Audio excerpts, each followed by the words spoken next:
ओम बृहस्पति देवाय नमः। दोस्तों, आज हम गुरुवार व्रत कथा का रसपान करेंगे। कथा को पूरा जरूर सुनिएगा। देवगुरु बृहस्पति बुद्धि और शिक्षा का कारक है। गुरुवार को बृहस्पति देव की पूजा करने से धन, विद्या, मान सम्मान, प्रतिष्ठा और कई अन्य मनोवांछित फल की प्राप्ति होती है। धार्मिक ग्रंथों के अनुसार गुरुवार को भगवान बृहस्पति की पूजा करने से, गुरुवार के दिन व्रत और कथा सुनने से घर परिवार में सुख समृद्धि बनी रहती है, कभी भी धन की कमी नहीं होती है। तो आइए इस कथा को हम पूरा सुनते हैं। प्राचीन काल की बात है। किसी राज्य में एक बड़ा प्रतापी और दानी राजा राज करता था। वह हर गुरुवार को व्रत रखकर दीन दुखियों की मदद करके पुण्य प्राप्त करता था, परंतु ये बात उसकी रानी को अच्छी नहीं लगती थी। वह ना तो व्रत करती थी और ना ही दान पुण्य में विश्वास रखती थी। इतना ही नहीं, वह राजा को ऐसा करने से मना भी करती थी। एक समय की बात है, राजा शिकार खेलने के लिए वन गए। घर पर रानी और दासी अकेली थी। उसी समय गुरु बृहस्पति देव साधु का रूप धारण कर राजा के दरवाजे पर भिक्षा मांगने आए। साधु ने जब रानी से भिक्षा मांगी तो वह कहने लगी, हे साधु महाराज, मैं इस दान और पुण्य से तंग आ गई हूँ। आप कोई ऐसा उपाय बताइए जिससे कि सारा धन नष्ट हो जाए और मैं आराम से रह सकूं। इतना सुनकर बृहस्पति देव ने कहा, हे देवी, तुम बड़ी विचित्र हो। संतान और धन से कोई दुखी होता है। अगर अधिक धन है तो इसे शुभ कार्यों में लगाओ। कुंवारी कन्याओं का विवाह कराओ, विद्यालय और बाग बगीचे का निर्माण कराओ, जिससे तुम्हारे दोनों लोग सुधरे। परंतु साधु की इन बातों से रानी को खुशी नहीं हुई।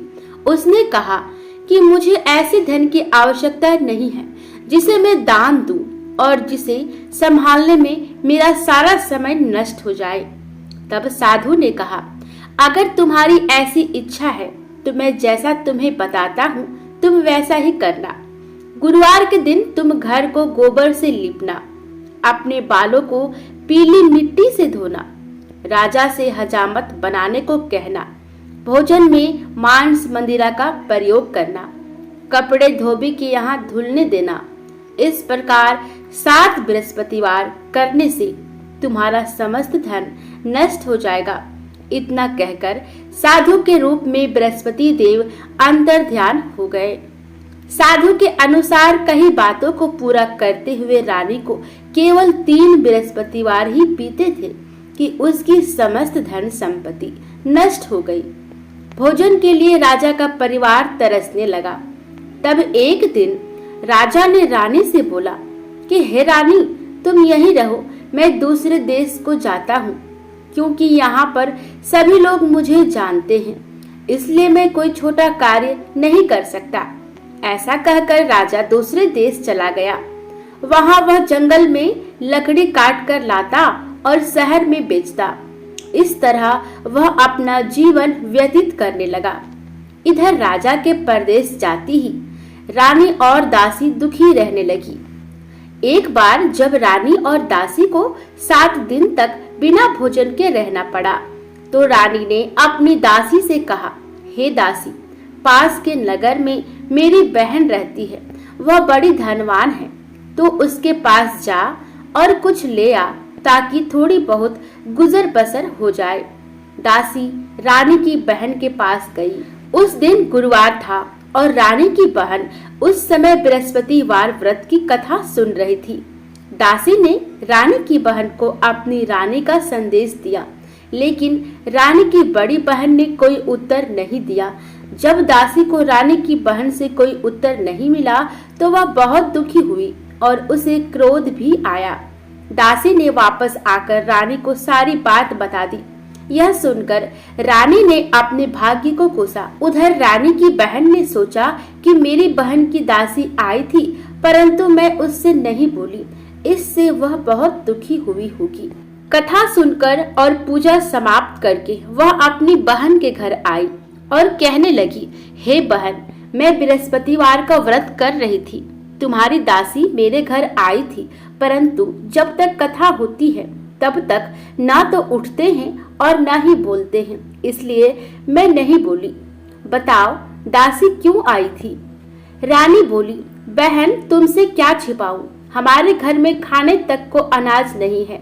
ऐसा कहते कहते रानी की आंखें भर आई। उसने दासी समेत पिछले 7 दिनों से भूखे रहने की पूरी बात अपनी बहन को बता दी। रानी की बहन बोली, देखो बहन, भगवान बृहस्पति देव सबकी मनोकामना को पूर्ण करते हैं।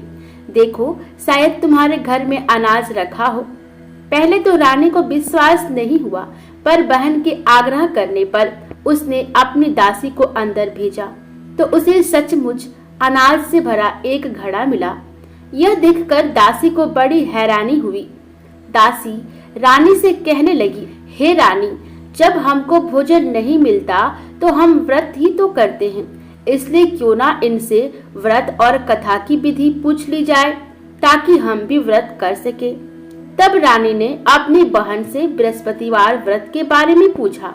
उसकी बहन ने बताया, बृहस्पतिवार के व्रत में चने की दाल और मुनक्का केले की जड़ में अर्पित करें तथा दीपक जलाएं, व्रत कथा सुने और पीला भोजन ही करें। इससे बृहस्पति देव और भगवान विष्णु प्रसन्न होते हैं।